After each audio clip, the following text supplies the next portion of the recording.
It's 3:15 a.m. on April 1st, 1873. Michael Clancy is asleep in his bed in his small home on Mars Island, a small, isolated island off the eastern shore of Nova Scotia. Clancy and his extended family, 11 people in total, are the only residents of this remote island. In an instant, Clancy is awakened by a loud, strange hissing sound. Startled, he goes to the window, and in the distance, he sees flare rockets exploding in the air offshore. He wakes his brother Edward and his 16-year-old son James, and the three of them put on their boots and coats and head out to investigate. They hike the half-kilometer across the island to the shore, where they are stunned by what they see.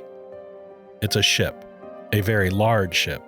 In fact, the largest ship they have ever seen. It is listing badly to port, with its four masts pointing seaward, and its bow stuck high and firm on the rocks. Hearing frantic screams and seeing people in the water, the three men move closer to get a better view. They are met by a soaking wet, freezing, bedraggled man. "I am Quartermaster Robert Thomas of the SS Atlantic," the man says. Clancy quickly ordered Thomas to his home, where he could receive assistance. It would be a very long and trying day for Michael Clancy, his family, and other families in this remote area, and an even longer day for those on the sinking ship. The SS Atlantic, today, on Shipwrecks and Sea Dogs.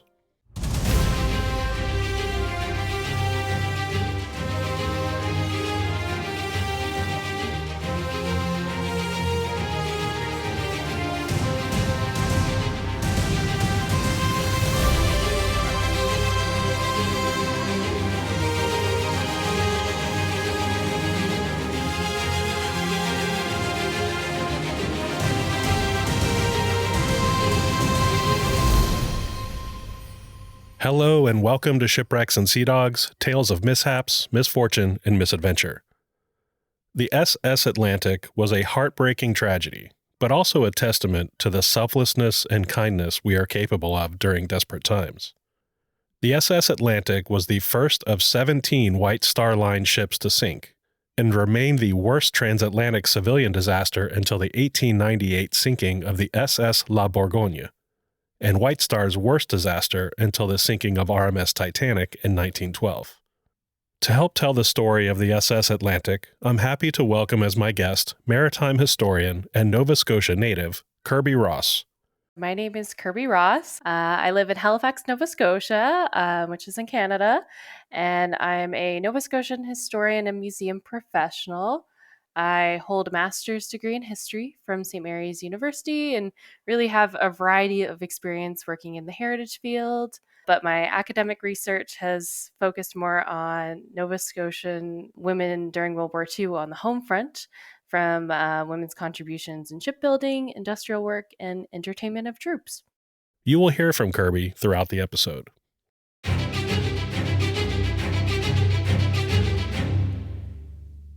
The Oceanic Steam Navigation Company was formed by Thomas Ismay in 1868 after he purchased the remnants of a bankrupt and defunct packet service company called the White Star Line for £1,000.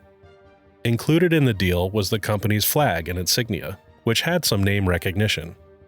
The previous White Star Line operated between 1845 and 1867, using fast wooden clipper ships to transport passengers and cargo between England and Australia. But Ismay, who had already been the director of the National Line, was interested in building bigger, modern, iron ships for transatlantic passenger service.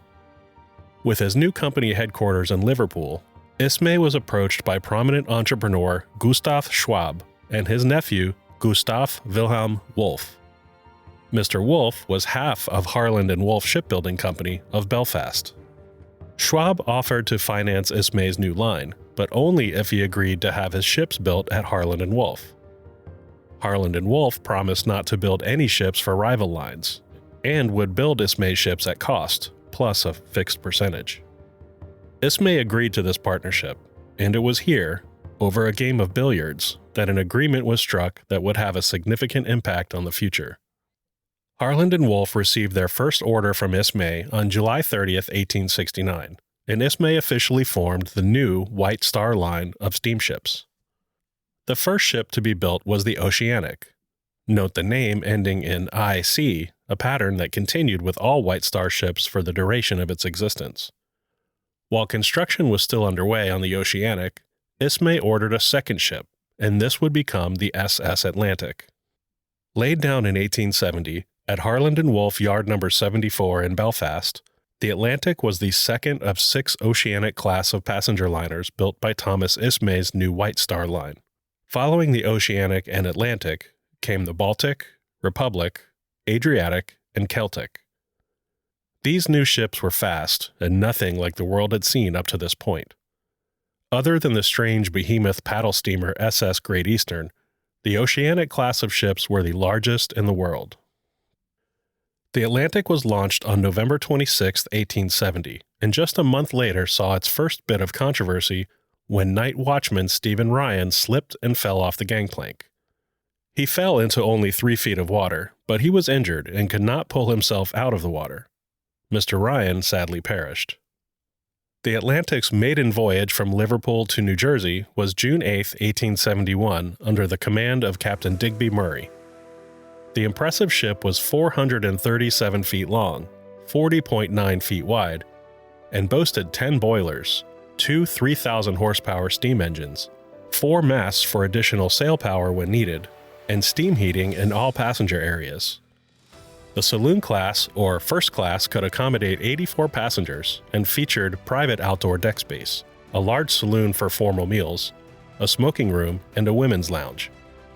A printed list of saloon class passengers was distributed in order for the more affluent to know who was on board with them. Steerage class was located below deck and could accommodate 952 people in dormitory-style arrangements, with a bunk for each passenger. The accommodations were rustic but comfortable by standards of the time. The food was hearty and plentiful, and there was good ventilation, and passengers could get fresh air up on the deck. Immigration from Europe to North America was booming at this time, especially from Ireland, and many of the steerage passengers were immigrants looking for new opportunities in a new land. Some had to save for months or even years to afford the $30 ticket. Those with any savings left over often sewed it into their coats for safekeeping. Ismay's modern ships even featured hot and cold running water, toilets, and a steam power plant to generate electricity. This electricity was not used for lighting, however, but instead for call buttons within the ship. The Atlantic used oil lamps throughout the ship, which were a significant risk on a tossing and rolling ship. Its 10 lifeboats were not enough for everyone on board, and there were only 76 lifebelts for 952 passengers. Shocking by today's standards, but at that time, this was commonplace. Single men and crew were berthed in the bow, with women traveling alone and children at the stern, with couples and families amidships. The idea was to have married couples and families serve as a buffer to protect the women traveling alone from the single men. Perhaps a reasonable idea, but this arrangement would have its consequences. Capable of reaching 13 knots, or 14 with assistance from its sails, the Atlantic successfully reached New Jersey on June 21, 1871. She faced strong westerly gales and dense fog, but still made excellent time. Prior to her return trip scheduled for July 1st, White Star placed an advertisement in the New York Daily Tribune describing the Atlantic as unrivaled, combining safety, speed, and comfort. For the next 2 years, the Atlantic made 18 transatlantic crossings, with only one minor incident. While moored in Liverpool, she was hit by the SS Alexandria, causing 300 pounds of damage. Its 19th crossing departed Liverpool on March 20, 1873, under the command of Captain James Agnew Williams. Williams had previously served as an apprentice, officer, and captain with the Guiana Line. In 1872, he moved to the White Star Line's SS Republic as second officer, when he was injured as the Republic encountered a hurricane off of New York. As Williams was securing a sail, he was struck by a lifeboat that had been smashed by a wave. He suffered a broken femur, dislocated ankle, and broken ribs, which left him with a limp. Williams was physically limited by his injuries, and he required the use of a cane afterwards. After spending several months in hospital recovering, Ismay made Williams chief officer on board the Celtic, and then captain of the Atlantic in February of 1873.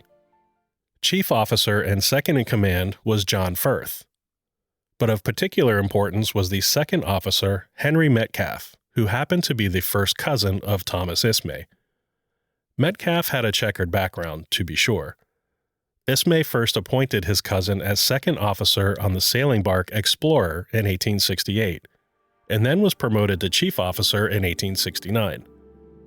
In March of that year, the Explorer collided with the small French sailing vessel Bretagne, while Metcalfe was on duty as officer of the watch. The Bretagne sank quickly, killing 5 of its 14 passengers and crew. The Explorer's helmsman testified that Metcalfe was asleep on top of the chicken coop when the accident occurred. Metcalfe was found to be negligent by the Board of Trade, and his certificate was suspended for 1 year. Metcalfe was back at sea in July of 1870 and served on White Star's bark Singapore. In 1872, Metcalfe earned his master's certificate, and Ismay gave him command of the 800-ton bark Compadre. Metcalfe set out for San Francisco on the Compadre in February of 1872, along with 2 officers and a crew of 15. During the outbound voyage, crewman John Flatman fell from the rigging and broke his neck, killing him instantly. After reaching San Francisco, 11 of his crew deserted. By the time he returned to New York, 14 of the original crew had deserted and 1 had been killed. Metcalfe had lost 100% of the crew he left with. The deck officers on the Atlantic were rounded out with 3rd Officer Cornelius Brady and 4th Officer John Brown. These officers were all relatively new to the Atlantic, with Williams making his second voyage, John Firth his first, Metcalfe and Brady their third, and Brown his second. The ship's chief engineer was John Foxley, who started on the Atlantic as third engineer and worked his way up to chief. This would be his 17th voyage on the Atlantic, and he was very intimate with the ship. However, this was only his second voyage serving as chief engineer. Ismay's Oceanic class of liners were so large that most ports could not accommodate his ships. But also, being a relatively new line with financed ships, Ismay didn't want to pay the high cost of mooring fees, choosing instead to moor his ships a bit offshore in the River Mersey. Passengers were ferried 1 load at a time from Prince Landing Stage to the Atlantic on board the tender Traffic. Ismay was also saving money by sailing into Jersey City, New Jersey rather than New York City. Coal was delivered to the Atlantic on barges called lighters, taking on 847 tons of coal in a laborious process requiring a full week. Each barge required 6 to 8 hours to unload, as men carried 1 basket of coal at a time from the barge to the coal bunkers.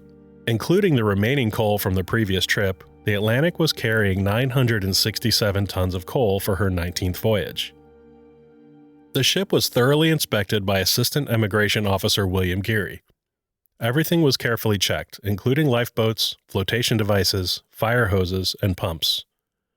Medical Officer Dr. William Spooner inspected everything on board regarding the health of the passengers, including food and water, sanitation, and ventilation. With all inspections completed, the Atlantic was approved for departure. On March 20, 1873, at 2:00 p.m., the SS Atlantic departed from Liverpool, slipped over the Mersey Bar, and out into the Irish Sea. She was bound first for Queenstown, Ireland, which is the modern-day town of Cove. The weather was calm and pleasant, and Williams ordered the Atlantic's majestic sails to be set. After arriving at Queenstown at 9:00 a.m. the following day, she again anchored offshore, and the Atlantic picked up 175 additional passengers, who were ferried out on the tender Jackal, a small paddle steamer. It was now March 21st, and the Atlantic was ready to head out across the ocean. She was carrying 790 passengers, with 32 of those being in saloon class. There were 673 adults, 90 children, and 27 infants. 14 stowaways were later discovered, and 2 babies were born during the voyage. With 152 officers and crew on board, the Atlantic carried 956 souls. The first 2 days of the voyage were extremely pleasant, and the Atlantic was cruising along with its sails set. The weather was good, seas were calm, and the passengers enjoyed socializing, dining, reading, walking the deck, and playing cards. Of the early portion of the voyage, passenger Thomas Moffat later wrote, "The sea remained unchanged. Everything went on pleasantly and delightful, as fine weather and fair breezes tend to make ocean life enjoyable." The pleasant conditions the Atlantic had been enjoying changed on day 3. The skies darkened, winds picked up, and the seas were churning. The change in weather conditions came on so quickly that some of the sails were torn before they could be taken down. For 3 days, the Atlantic was tossed about and jostled, making for a very nerve-wracking and uncomfortable experience for the passengers. The passengers remained indoors. Many were seasick and vomiting about the ship, on the floors and in the stairwells. Some were terrified the ship would sink. Thomas Moffat again wrote, "The decks became impassable by the waves which were continually going over them, so that we had to remain without food for some time. Fear and dismay were on the countenances of all." Lifeboat number 4 was destroyed when a huge wave smashed into the side of the ship, tearing it from its davits. Captain Williams described this as 3 very severe weather days. Comments such as, "We shall never reach our destination," were heard frequently among passengers, while others tried to hunker down in their beds and ride it out. Meal services, when possible, were switched to lighter, plain meals that passengers might be able to stomach. During the storm, the ship's supply of fish and potatoes were washed overboard, significant for the Catholic passengers who were observing Lent and were expecting fish on Friday. The high winds and strong current also negatively impacted the ship's speed. Williams had kept the ship at full speed throughout the storm, but even so, the Atlantic had only traveled 1/3 its normal distance during that time. The ship was burning coal at a remarkable rate, but not gaining the distance that was normally expected. It was the policy of the White Star Line for chief engineers to make a daily report to a ship's captain regarding the remaining coal stores. On March 22nd, Chief Engineer John Foxley reported to Captain Williams that 847 tons were loaded in Liverpool, 120 tons remained from the last voyage, and 80 tons were used while in port. Despite White Star's requirement of daily coal supply reports, John Foxley did not provide another report to Captain Williams until March 28th. This report indicated the coal supply had dropped to 319 tons. This was an unbelievable and shocking drop to Williams, and he questioned Foxley. The chief engineer blamed it on the poor quality of coal, claiming the furnaces were gobbling it up. But this simply was not the case. White Star Line ships were always supplied with high-quality coal from South Wales and Lancashire. Foxley was engaging in a common practice in those days. It was a bit of an ego power struggle between captains and chief engineers. Captains wanted to go as fast as possible to stay on schedule and maximize profits.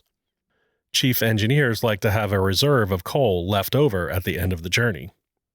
As a result, chief engineers frequently underreported coal reserves in hopes the captain might slow the ship and burn less coal. This violated White Star Line regulations, but this is precisely what Foxley had done, and Williams was concerned they may not make it to New Jersey. A steamship with no coal in the middle of the ocean was a very bad thing, and would be extremely embarrassing to both Williams and the White Star Line. Williams ordered coal use to be cut back in the kitchens to the absolute minimum, and ordered Foxley to do whatever he could to reduce the coal usage in the furnaces. He then consulted with his first officer, John Firth, about whether they should divert to Halifax, Nova Scotia to resupply. No White Star ship had ever had to divert to Halifax, and he desperately did not wish to be the first. With the storm easing up, Williams ordered the sails raised again and engines slowed. The Atlantic continued on toward New Jersey for the time being, but Williams was distraught with anxiety over the coal situation, and he had great difficulties sleeping. On Monday, March 31st, Williams asked Foxley for another report and ordered him to get the opinions of the other engineers. There was not a precise way of measuring the coal, and this was typically done by visually estimating. Foxley returned around 1:00 p.m. and handed Williams a slip of paper with a total of 127 tons of coal remaining. This was, again, an underestimate. If Foxley would have told the captain the actual amount of 160 tons, Williams would have known the previous totals were deliberately low. This was not something Foxley wished to be known, and so he continued with his ruse. Williams was again shocked and dismayed. He and First Officer Firth agreed it would be better to be safe than sorry, and the decision was made to divert to Halifax, and the ship's course was changed to almost due north. Here's Halifax-based maritime historian Kirby Ross. Halifax has been a crucial part of Canadian history in many ways, however, particularly through its harbor. So the Mi'kmaq, who are the Indigenous First Peoples in the province that we now call Nova Scotia here in Canada, but is also known as Mi'kma'ki by the Mi'kmaq people, called this area that we know as Halifax today, thanks to the British, they called it Shabuktuk, which means Great Harbor. So the area really for hundreds and thousands of years has been known for its amazing harbor. Halifax Harbor is one of the largest and deepest ice-free natural harbors in the world. And due to its many useful natural features, Halifax quickly became an extremely important port for the country of Canada. It has a highly strategic location on the East Coast, close to the Atlantic Ocean, and therefore becoming an essential port regarding transatlantic travel and trade. And due to this, Halifax became one of Canada's immigration hubs. With the Atlantic now barreling north at full speed, it would arrive in Halifax by the morning, and they could refuel and get underway for New Jersey. It wasn't the ideal situation for Williams, but it was the safer plan. Passengers were put at ease, and they settled into their routines, even eating regular meals again with the storm past. At midnight of April 1st, First Officer Firth and Third Officer Brady turned over the watch to Second Officer Metcalf and Fourth Officer Brown. Before retiring, Officer Brady repeated the orders from Captain Williams to Metcalf. Be on the lookout for ice, and watch for the Sambro light on the port bow. When they see the light, the captain should be called immediately, and in any case, the captain should be called no later than 3 o'clock a.m. Captain Williams wanted to anchor the ship outside the harbor and wait for daylight, when a pilot could guide the ship in. Williams updated the ship's position in the chart room, which he set at 48 miles from the Sambro light, and ordered his steward, just a young boy, to bring him a cup of hot cocoa at 2:40 a.m. He then lay down on the cot, fully dressed, in the chart room directly behind the helm. He was hoping for a couple hours of sleep, knowing he would be called at 3 a.m. at the latest. The entrance to Halifax Harbor is notoriously tricky and dangerous, especially at night, and even more so for those who have never navigated its waters before. Unfortunately, a lot of navigational difficulties. It may be difficult for us on land to realize this, but Halifax Harbor is relatively narrow, and so it can be difficult to enter or navigate, especially if there's obstructions or there's poor weather. Halifax is very well known for having a lot of fog. And we have a joke here in Halifax that the weather will change multiple times a day. You may start out with a sunny day that becomes a rainy day, that becomes a foggy day, or really any combination of those. And so the weather can pose a huge challenge for sailors as well. The tides and waves in the harbor can make conditions harsher for ships. And depending on the area, there might be rocks or other types of obstructions in the water that captains and their crews need to navigate around. And so, unfortunately, there are many difficulties in navigating Halifax Harbor that can lead to disaster sometimes, unfortunately. None of the deck officers on board the Atlantic had been to Halifax before except for Third Officer Brady, and he had now gone to bed. However, Quartermaster Robert Thomas was at the wheel, and he had been to Halifax on several occasions. Embattled Second Officer and Thomas Ismay's cousin, Henry Metcalf, was now in command of the ship as it headed toward Halifax. Robert Thomas later claimed to have given Metcalf warning that they were approaching the low, rocky shore of Nova Scotia, and suggested the ship slow down, but Metcalf ignored him. Passenger John Holland testified that he heard this exchange between Thomas and Metcalf, stating, "I was on deck about an hour and 20 minutes before the ship struck and overheard the quartermaster tell the second officer that he was too near the land, and the reply was that he was, quote, neither a captain or a mate, and that he knew too much. I heard this myself, and I thought the second officer was under the influence of liquor. Lookouts were posted to watch for the light and for other ships. On the starboard side lookout was Patrick Keeley, on the bow was Patrick Carroll, and in the aft wheelhouse was Quartermaster Charles Roylance. In addition, about 15 crew members were on the deck cleaning up and performing maintenance throughout the night. The Sambro light is visible up to about 20 miles, depending on the conditions. But as the ship continued north, they saw nothing. What nobody on board the Atlantic was aware of at the time was that the Atlantic was now badly off course and no longer headed toward the Halifax harbor entrance. The strong currents caused by the rising and falling tides of the Bay of Fundy had pulled the ship to the west by nearly 12 miles. They still might have been able to see the Sambro light if the conditions were right, but they were expecting to see it off their port bow, and it was now far off in the distance of the starboard bow. They either didn't see it or assumed it was a different light. As the ship surged ahead at full speed, Metcalf thought they still must be too far out to see it.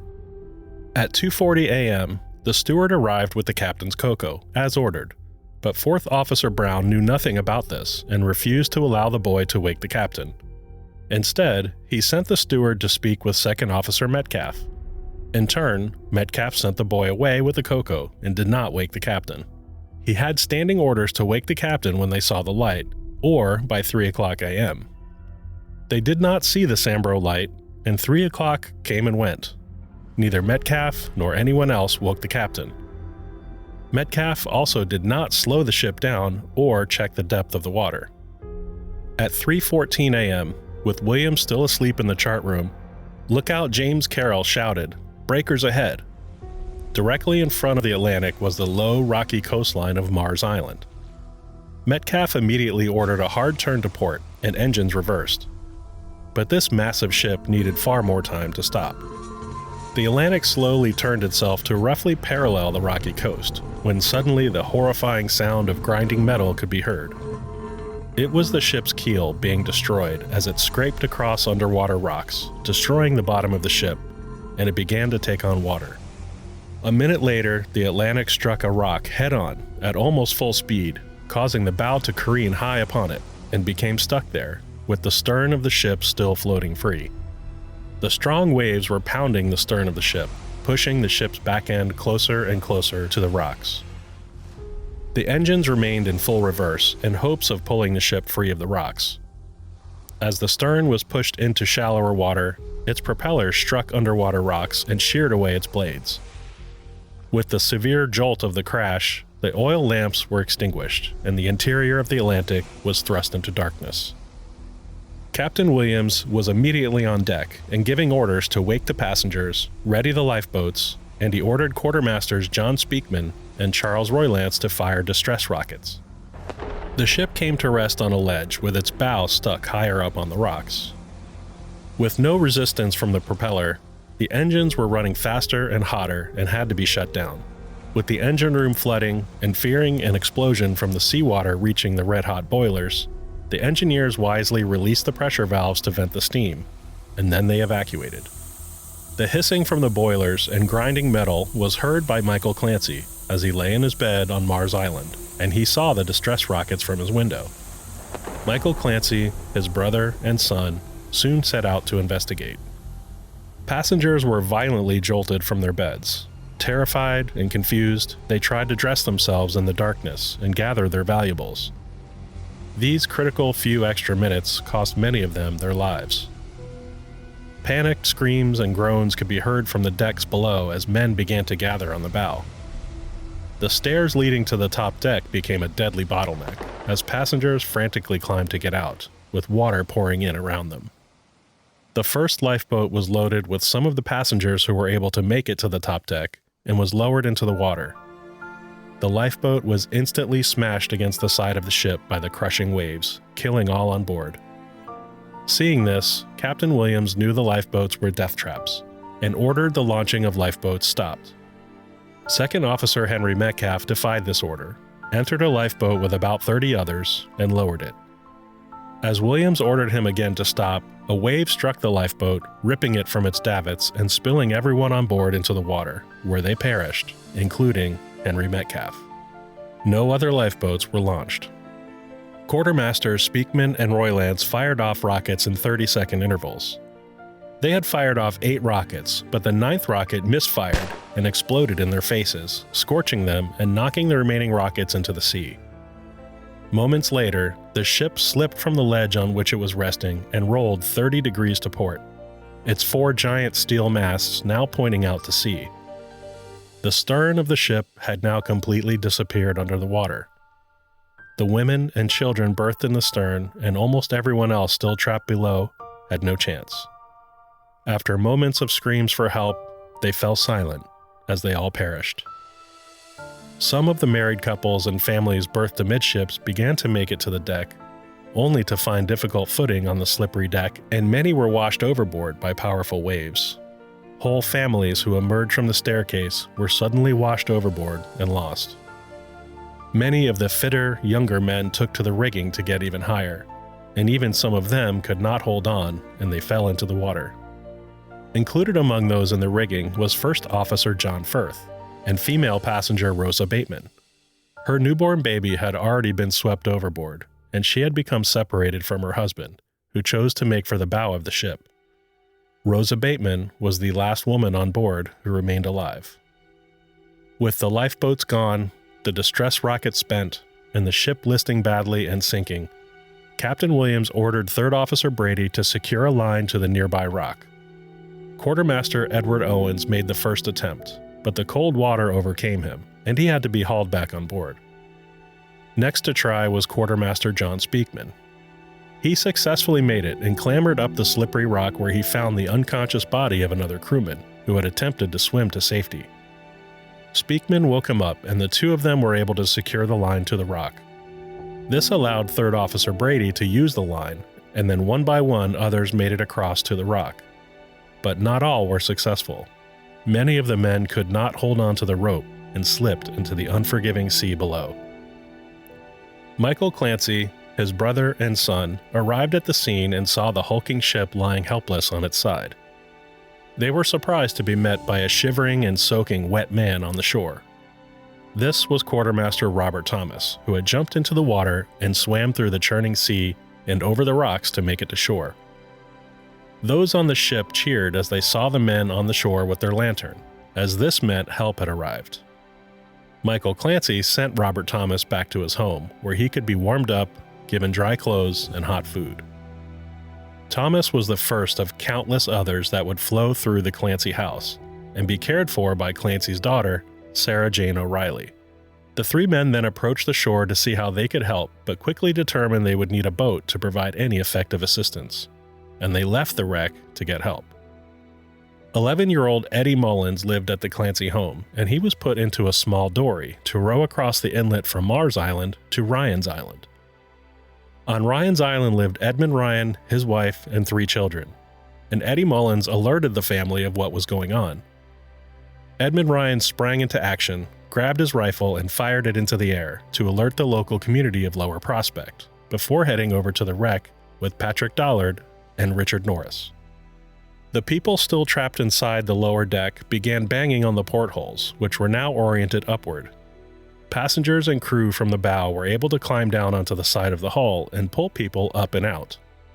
One of those saved in this manner was the sole child to survive the wreck, 11-year-old John Hanley. At approximately 3:30 a.m., the ship rolled again, sending the ship even further into the water. Some who ended up in the water grabbed hold of debris that had fallen from the ship, only to be smashed against the rocks and killed. In less than 15 minutes, much of the ship was already underwater. The rock to which the line was tied was no bastion of safety. It was small, slippery, and waves continuously crashed over it. As more men made it to the rock, it became increasingly crowded. And even worse, the tide was rising and the rock was slowly becoming submerged. By 4:00 a.m., additional ropes had been secured from the ship to the rock and from the rock to the shore. By about 4:45 a.m., the bow of the ship was starting to crack around the forward mast, and only 3 people were left in the rigging. First Officer John Firth, passenger Rosa Bateman, and passenger Charles Flanley. Rosa Bateman was exhausted, and her strength was failing, prompting Firth to lash her to the mast so she would not fall. A mass of others were still clinging for their lives to the railings up on the bow. When Edmund Ryan arrived, he found Michael Clancy at the site. There, they were met by Third Officer Brady, who had made it to shore using the ropes. Brady gave them an urgent message to be sent via telegraph, and Patrick Dollard and Richard Norris were sent to Lower Prospect to send the message. When they arrived, they also spread the word to the townspeople of the wreck, and men from Lower Prospect immediately launched a boat and began rowing out toward the Atlantic. Michael Clancy and Edmund Ryan attempted to help with the rescue and pulled a few people out of the water and onto shore. But even close to shore, the surf was violent, and they knew they needed a boat. With the help of Third Officer Brady, they retrieved Clancy's small dory and launched it. The small boat was immediately almost swamped, and Clancy and Ryan nearly didn't make it back to shore. At around 6 o'clock a.m., James Coolin arrived from Lower Prospect with his fishing boat. It was too small to go into the ocean and make its way to the wreck, so instead, the men rowed to Michael Clancy's house on Mars Island. There, they carried and dragged the boat across the island. Third Officer Brady fashioned a makeshift sign and placed it on the shore, reading, "Boat's coming," to try to offer those still stranded a glimmer of hope. With men being washed off of the rock by waves as the tide rose, the rescuers gave priority to those on the rock over those still on the Atlantic. The first rescue boat was manned, at one time or another, by James Coolin, Edmund Ryan, Dennis Ryan, Patrick Dollard, Frank Ryan, and John Blackburn, all men from Lower Prospect. Shortly after 6 a.m., the first load of survivors were taken to the shore. About a dozen men at a time were being loaded from the rock and taken to shore in Coolin's boat. This was still extremely dangerous work, even though they were not far from the shore. The waves continually smashed against the rocky shore, making it difficult to keep the boat steady. By daylight, about 500 people had already perished. The only part of the Atlantic still above water was the starboard side of the bow, where the men had gathered while they waited for rescue. These men still on the Atlantic became frustrated because only men on the rock were being saved by the boats. Rescuers later claimed Captain Williams shouted that he would pay $500 for every boatload of people rescued from the ship. To speed up the rescue, a group of men including Michael and James O'Brien and Tom Tuig were sent to the Clancy home to prepare his fishing boat, and they carried it the half-kilometer or so across the island.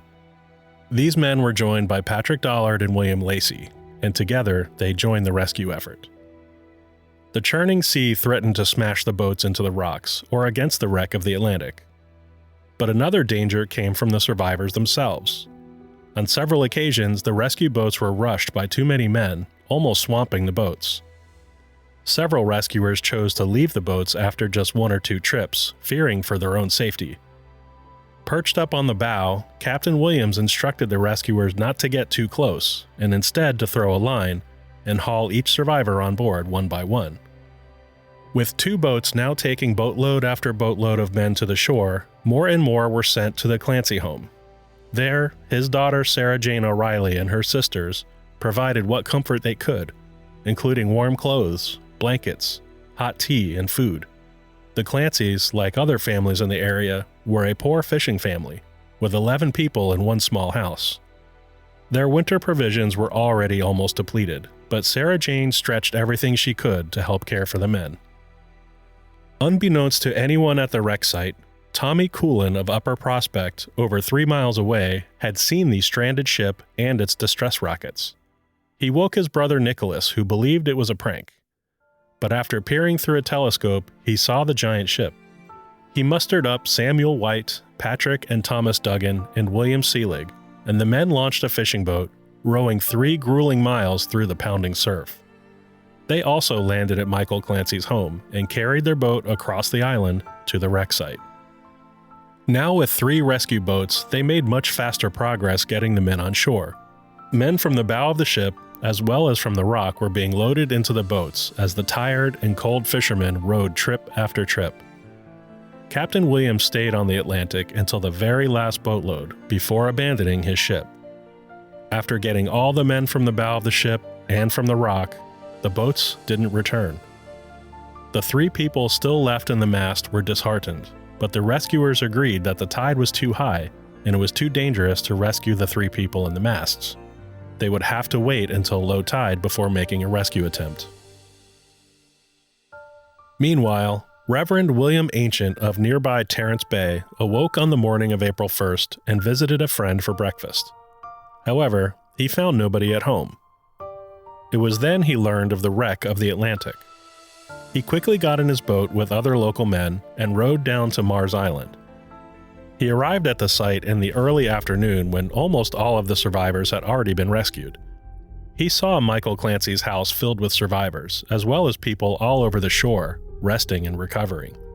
He also saw a long line of bodies on shore that had been recovered.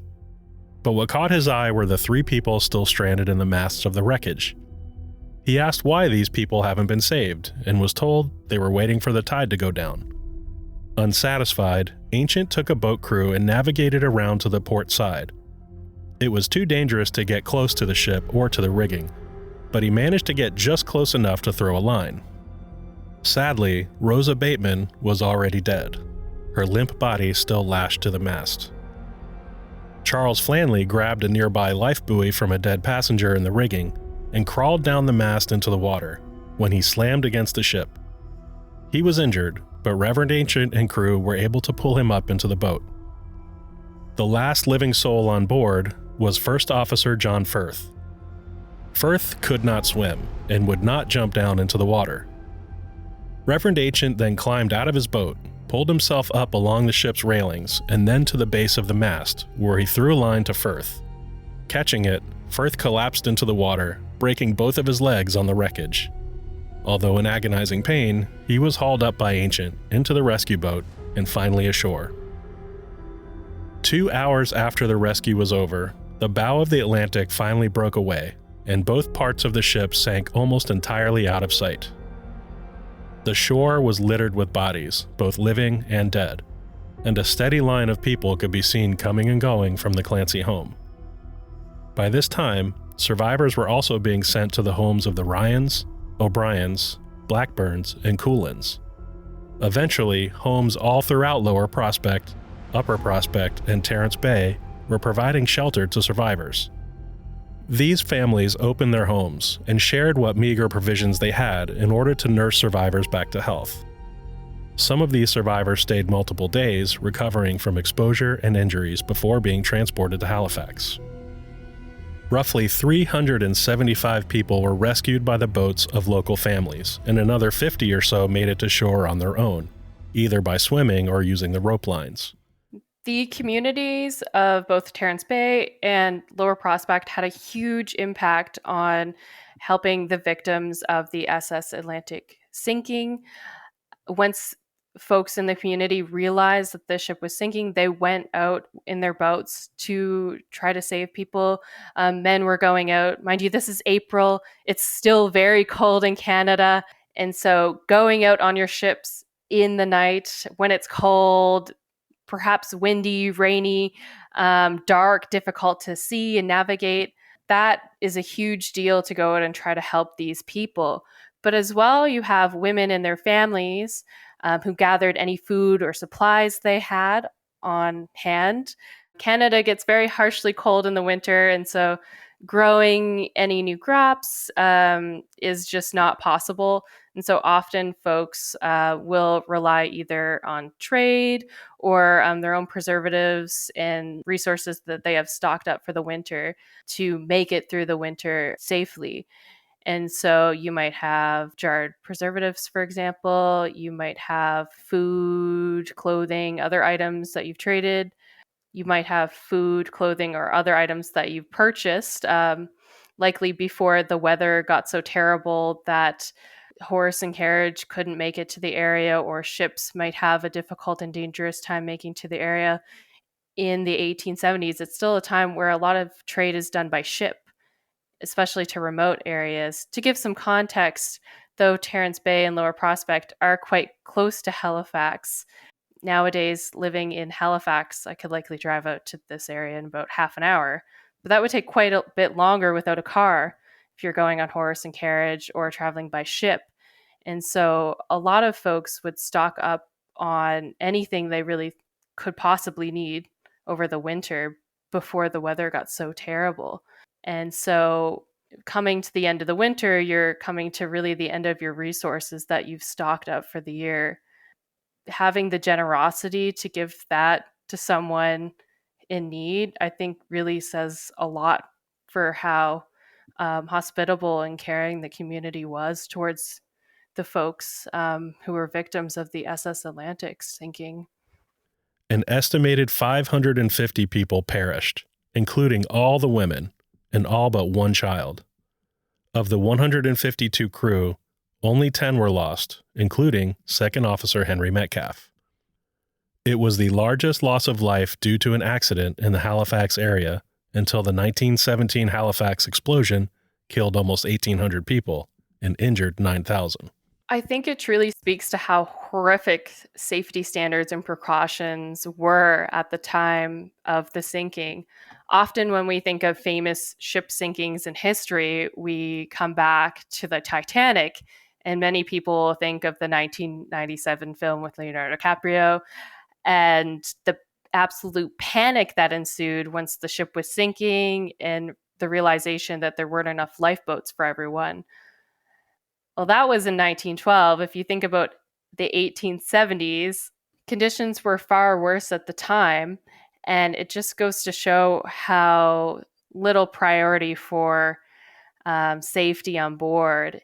And so when we look back at history, now we know that the SS Atlantic sinking was one of the first disasters that the White Star Shipping Line faced.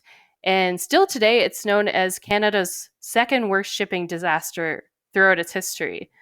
And so it really goes to show that even though such a horrific disaster happened in the 1870s, by the 1910s, it still wasn't taken seriously. And it wasn't until more and more public cases started happening that finally shipping regulations shifted more towards safety and taking those precautions needed, making sure that there's enough lifeboats for those on board, making sure that there's drills in place.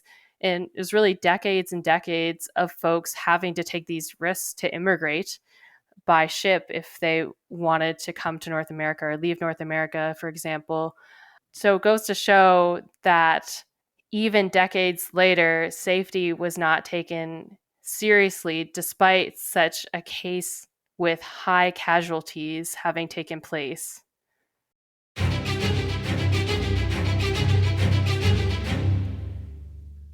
Third Officer Cornelius Brady's actions are of particular note, and he seemed to be everywhere throughout the rescue operations.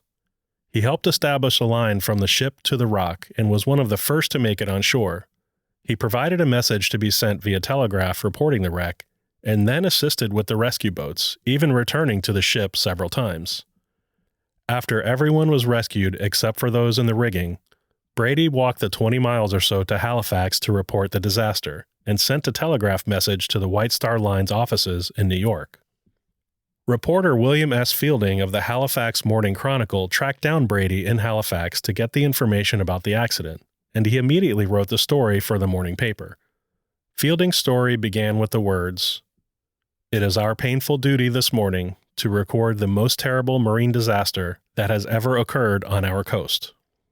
His report included some incorrect estimates, but the public was now aware of the disaster, and word traveled quickly. Thomas Ismay received a message in Liverpool from the New York offices, and the London newspapers had already gotten wind of the story as well. Captain Williams ordered his crew to watch over the bodies that were lined up on shore to prevent looters. But inevitably, some looting did occur. Some bodies were found with fingers cut off to abscond with the rings.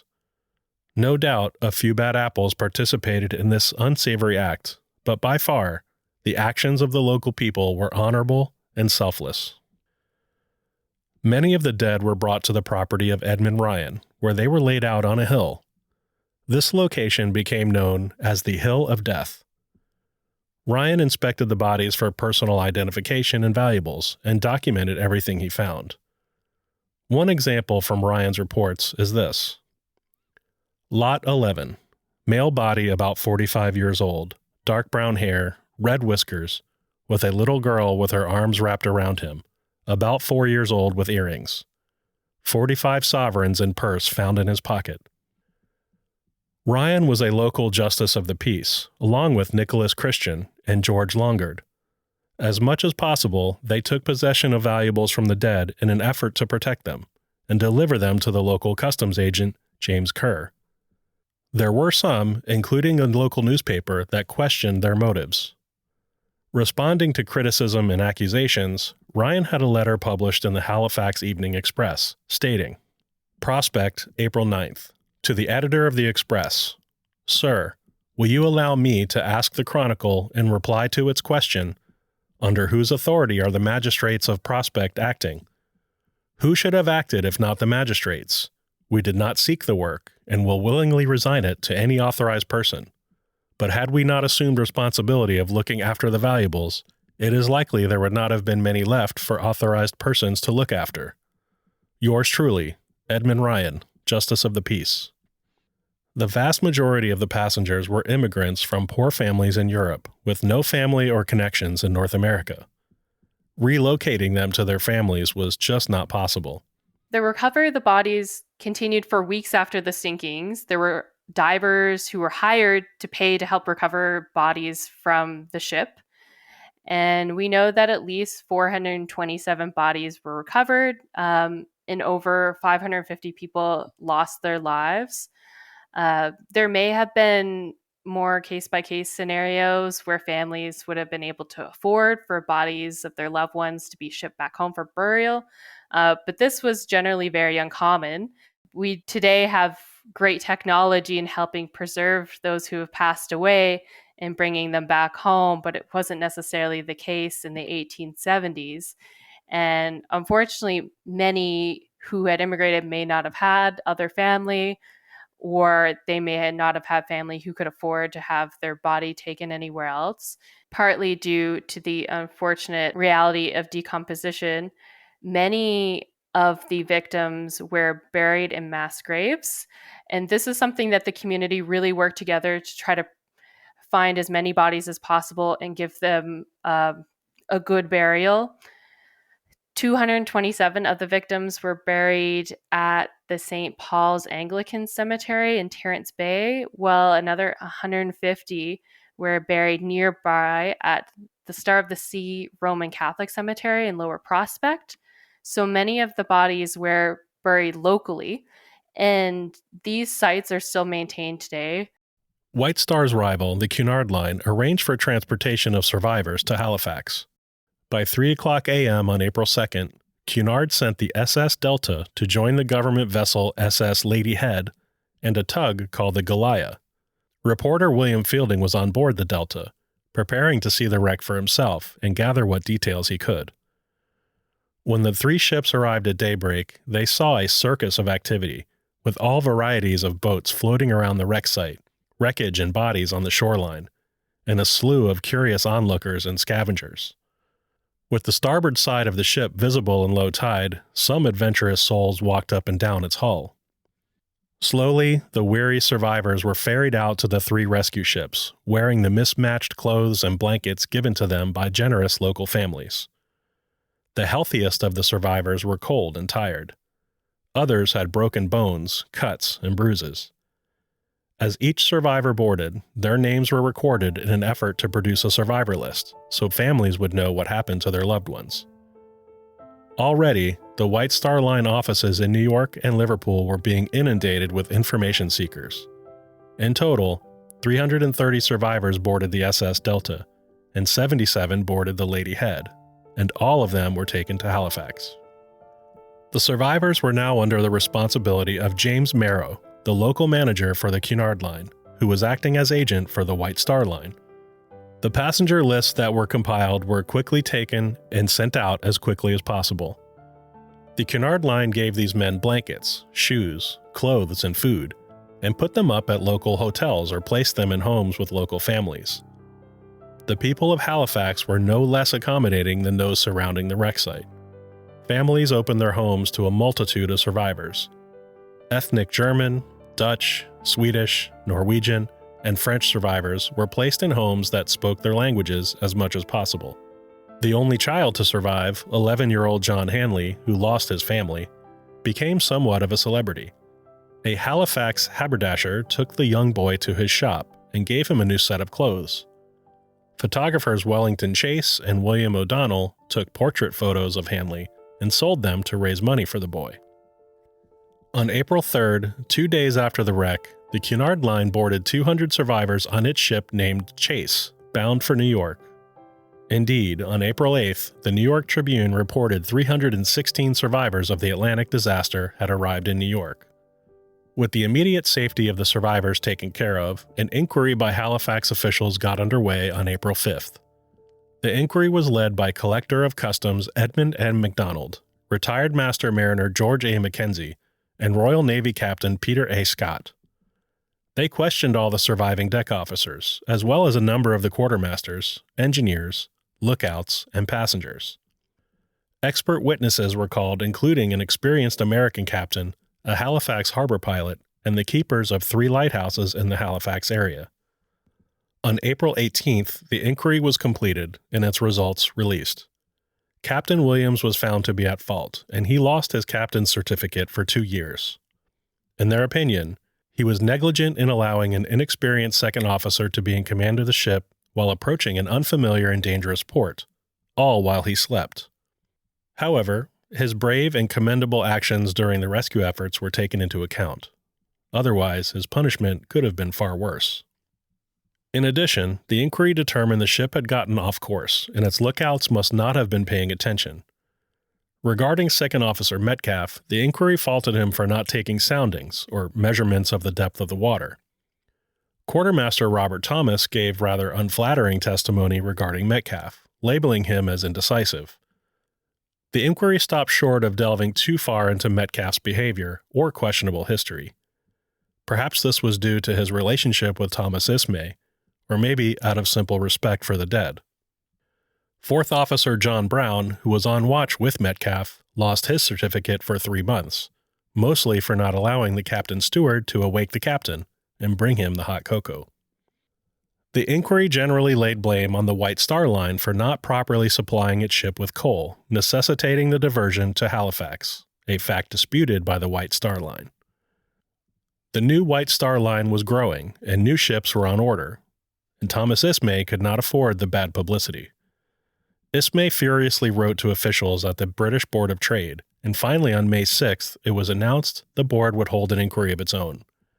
However, to Thomas Ismay's frustration, the outcome of this inquiry still found the Atlantic was short of coal. The Marine Department of the Board of Trade, however, conducted its own review of the evidence and testimony.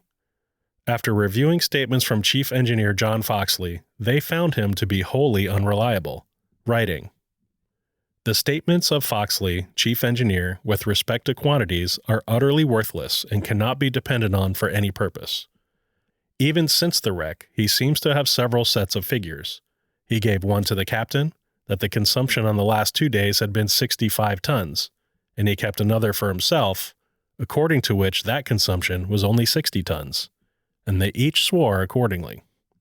In the aftermath, Williams publicly took responsibility and showed remorse and regret for all that had happened.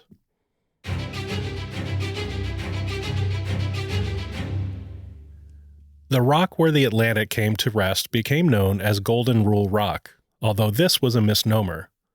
When Captain Williams first reported the wreck, he said the ship struck a rock off Mars Island. There is indeed a large rock at the southern end of Mars Island named Golden Rule Rock, so officials believed this must have been where the Atlantic was wrecked. In reality, the Atlantic first passed over a dangerous shoal called the Grampus by locals, which ripped open its bottom.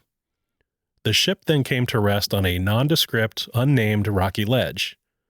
This rock has been called Golden Rule Rock by many people since, and the name has stuck, despite the actual Golden Rule Rock being miles away. Google Maps officially labels this spot as Atlantic Rock. The disaster of the SS Atlantic was avoidable.